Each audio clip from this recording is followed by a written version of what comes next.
Thank you. Hi everyone. So my name's McFadyen and I'm a content designer for DWP Digital.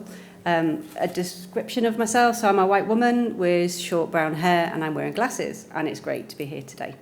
So today I'll very quickly cover what dyscalculia is, how it impacts people on a daily basis, and how we can improve designs to make numbers accessible and inclusive for everyone.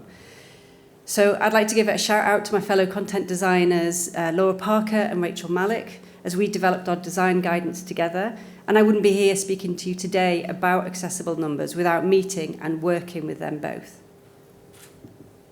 So, first of all, as Michelle said, it's a really hard word to say and very hard to spell. It's pronounced as dyscalculia. It's a specific and persistent difficulty in understanding numbers, and it's a neurodiversity.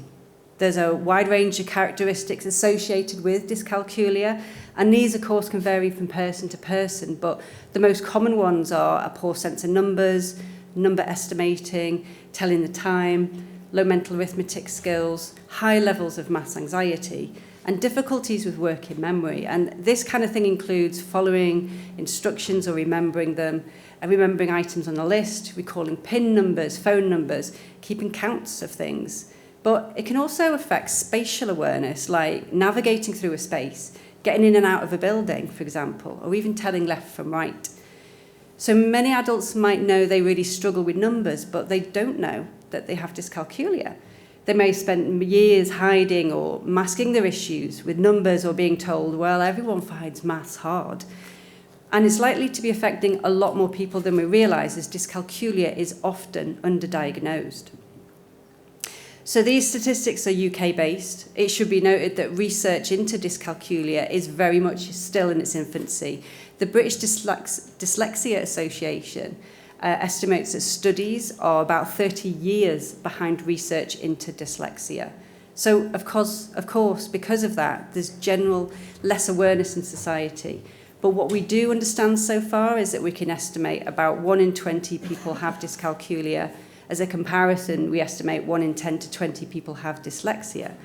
It's a neurodiversity, so very often can co-occur with others such as dyslexia, dyspraxia, ADHD. And of course, it's not just those with dyscalculia that struggle with numbers. In 2012, the Department for Business, Innovation and Skills found that low numeracy affects approximately half of working-age adults in the UK. That's nearly 17 million people. The impact of low numeracy, of course, leads to decisions that negatively impact lives. In 2020, the Financial Conduct Authority found that many people, they felt nervous and overwhelmed and really stressed when talking to financial service providers. They really struggled to assess financial products and so found it hard to shop around. And most alarming, those that had fallen into debt felt it might have been avoided if they'd understood the options better. If people can't understand their options, how can they understand the consequences? So I'd like to share what it's like living with dyscalculia.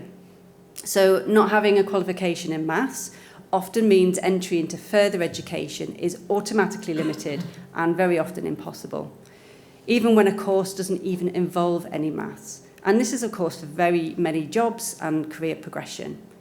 Working memory can be impacted, so recalling PIN numbers, dates of births, times, quantities, and so on. Anything numerical can be challenging to remember correctly and recall. And many people with dyscalculia have to write things down in order to remember them. And this could even be from a conversation from a few minutes before. So for me, my phone is my lifeline. Putting appointments in, setting reminders, helpful to do a thing, it's really supportive. Now, people often describe difficulties with telling and understanding time. It's really easy to misread. So in order to arrive on time, I obsessively look at a date or time of an appointment to double check. I'm very often distracted all day thinking about this, very often turn up really early for appointments. I bet you've seen those huge boards in train stations that show all the times and platform numbers. Yeah, they're not accessible for a lot of people for lots of reasons, but for someone with dyscalculia, numbers that frequently change and move make it practically impossible to read. And for me, this often means me running across the station in a panic to get to the wrong platform, So travel is never straightforward, and it's always very stressful. So many people avoid using cash if possible and will use their bank card for absolutely everything, because counting out notes and change really fast is really just hard, and it's very challenging.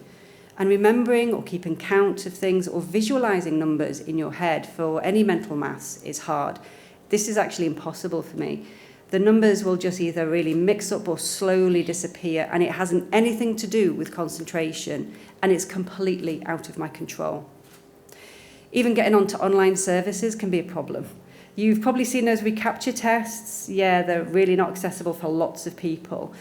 But you've probably seen the photographs of buses in them. But to pay for a school trip, I had to solve a reCAPTCHA mathematical sum. And further insult, the school described it as a simple equation. Really, it's not simple for someone with dyscalculia. It's a barrier for access. So until really recently, I thought my understanding and using of numbers was my fault, because that's what I was told constantly at school. And I'm not alone. Many people have been made to feel ashamed and then so hide their struggles with numbers by avoiding situations, finding workarounds, and making extra effort in time or mental capacity, being constantly wary of being found out, and quite frankly, it's exhausting. Hopefully, by being open and honest with you today about how numbers affect someone with dyscalculia and raising awareness about it will help others know that they're not alone, and it definitely is not their fault. So, meeting Laura and Rachel, we all felt really passionate about using our content design, numeracy, and dyscalculia knowledge to help create design guidance. So we worked together to create our accessibility poster. I'm proud to say it's available for anyone to download and use from the DWP Accessibility Manual. And I'll share a QR code at the end with some of the links. So I'll take you through each one of the do's and don'ts on our poster, but please remember, if it's not possible for you to follow all of the guidance when you're designing using numbers, please do as many as possible. It will help. Because if we design to be inclusive, then everyone benefits. So first one, really think about the purpose of your content. What is it you're trying to communicate? Can you round up your numbers? Now, simplifying numbers by rounding them up whenever possible helps reduce the cognitive effort it takes to understand and process your content. However, if your content is displaying exact amount of money, then using decimals to show the pounds and pence is good, because that's actually helpful. Please leave space around numbers and avoid overwhelming people with too much content. So try and prioritise what's the most important thing for people, whether that's numbers or words.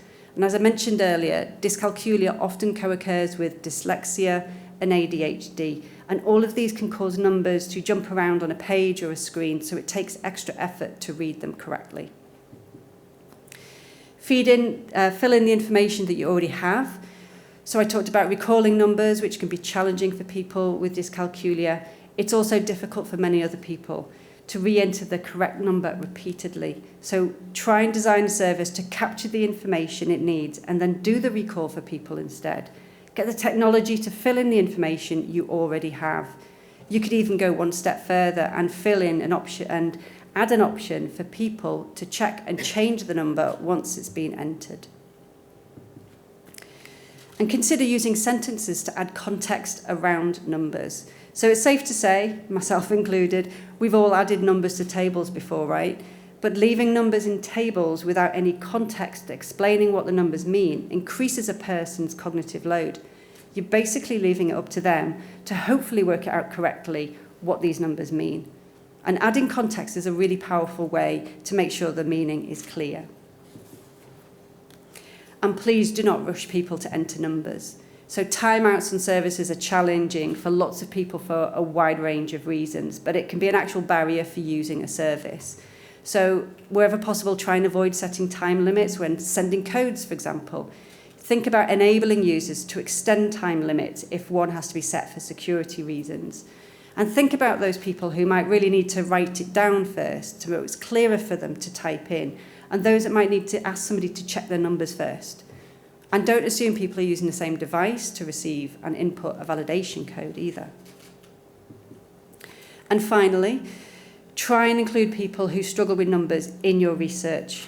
Using research screener questions to support you when you're identifying these traits in people from their responses. And you can search for these online for validated self-reporting scales that really focus on maths anxiety, because people don't know about dyscalculia, but they do know if they struggle with numbers. And I ask you, if you do research, then please be aware you're likely to stress out your participants. So be understanding, be empathetic, and respectful of them and their lived experience, and make sure they're okay after they've helped you. So thank you so much for listening to me today. The QR code, which gives you access to a few links about support for dyscalculia, there's always somebody in the audience that resonates with what I've said today, and also to our design guidance. If it does resonate with you, or if you know a friend or a family member that struggles with numbers in some of the ways I've described today, then there is help out there and there is support that you can get. And thank you so much for listening.